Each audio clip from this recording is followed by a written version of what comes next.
महर्षि वाल्मीकि द्वारा रचित हिंदू धर्म ग्रंथ रामायण में उल्लेख मिलता है कि रावण के बेटे का नाम मेघनाद था। उसका एक नाम इंद्रजीत भी था। दोनों नाम उसकी बहादुरी के लिए दिए गए थे।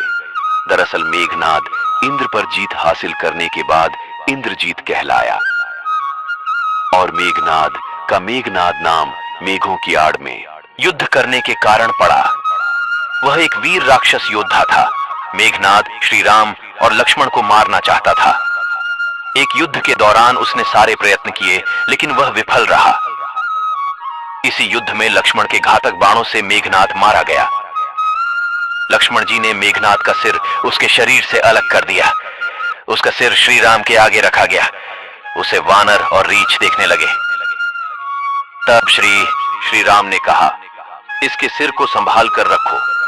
दरअसल श्री राम मेघनाद की मृत्यु की सूचना मेघनाद की पत्नी सुलोचना को देना चाहते थे। उन्होंने मेघनाद की एक भुजा को बाण के द्वारा मेघनाद के महल में पहुंचा दिया। वह भुजा जब मेघनाद की पत्नी सुलोचना ने देखी तो उसे विश्वास नहीं हुआ कि उसके पति की मृत्यु हो चुकी है। उसने भुजा से कहा, अगर तुम वास्तव में मेघनाद की भुजा हो तो मेरी दुविधा को लिखकर दूर करो। सुलोचना का इतना कहते ही भुजा हरकत करने लगी। तब एक सेविका ने उस भुजा को खड़िया लाकर हाथ में रख दी। उस कटे हुए हाथ ने आंगन में लक्ष्मण जी के प्रशंसा के शब्द लिख दिए। अब सुलोचना को विश्वास हो गया कि युद्ध में उसका पति मारा गया है। सुलोचना इस समाचार को सुनकर रोने लगी। फिर वह रथ में बैठकर रावण से मिलने चल पड़ी। रावण को सुलोचना ने मेघनाद का कटा हुआ हाथ दिखाया और अपने पति का सिर मांगा। सुलोचना रावण से बोली कि अब मैं एक पल भी जीवित नहीं रहना चाहती, मैं पति के साथ ही सती होना चाहती हूं। तब रावण ने कहा, पुत्री 4 घड़ी प्रतीक्षा करो, मैं मेघनाद का सिर शत्रु के सिर के साथ लेकर आता हूं। लेकिन सुलोचना को रावण की बात पर विश्वास नहीं हुआ। तब सुलोचना मंदोदरी के पास गई। तब मंदोदरी ने कहा, तुम राम के पास जाओ, वह बहुत दयालु है। सुलोचना जब राम के पास पहुंची तो उसका परिचय विभीषण ने करवाया।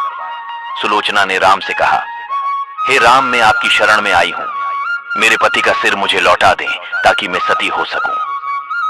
राम सुलोचना की दशा देखकर दुखी हो गए। उन्होंने कहा कि मैं तुम्हारे पति को अब भी जीवित कर देता हूं।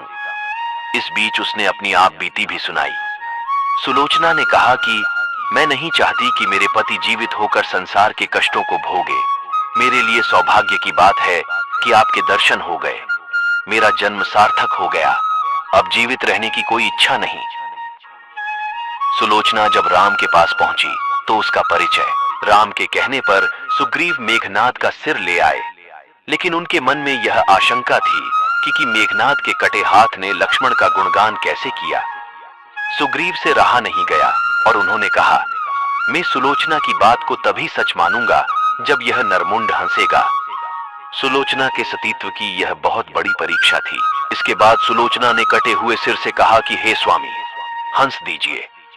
इतना कहते ही मेघनाद का कटा हुआ सिर भी जोर जोर से हंसने लगा और सुलोचना अपने पति का सिर लेकर चली गई।